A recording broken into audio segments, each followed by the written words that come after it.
ఆపటం వీలవుతుందా మీరు చెప్పండి. ఈరోజు జగన్మోహన్ రెడ్డి గారి మీద అవర్షంతో మా మీద ప్రేమతో మాకు ఓట్లు వేశారని చెప్పుకునే చంద్రబాబు నాయుడు ఎందుకు మన జగన్ వస్తుంటే పోలీసుల్ని పరుగులు తీయించి బ్యారికేడ్లు పెట్టి ప్రజల్ని ఆపుతున్నారని నేను అడుగుతున్నాను.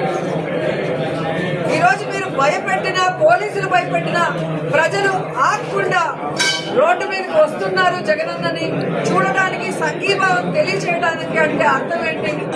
బాహుబలి సినిమా చూస్తుంటారు కదా, వల్లాల దేవుడు ఎన్ని కుతంత్రాలు చేసి ఆ సింహాసనం మీద కూర్చున్నా ప్రజలు బాహుబలి వెనకే ఉన్నారు. కాబట్టి వీళ్ళు ఈవీఎంతో గెలిచిన ఎంపీలు, ఈవీఎంతో గెలిచిన ఎమ్మెల్యేలు, ఈవీఎంతో గెలిచిన మినిస్టర్లు, ఈవీఎంతో గెలిచిన డిప్యూటీ సీఎం, ఈవీఎంతో గెలిచిన సీఎం గారు భయపడితే భయపడే ప్రజలు ఏపీలో ఎవరూ లేరన్న విషయం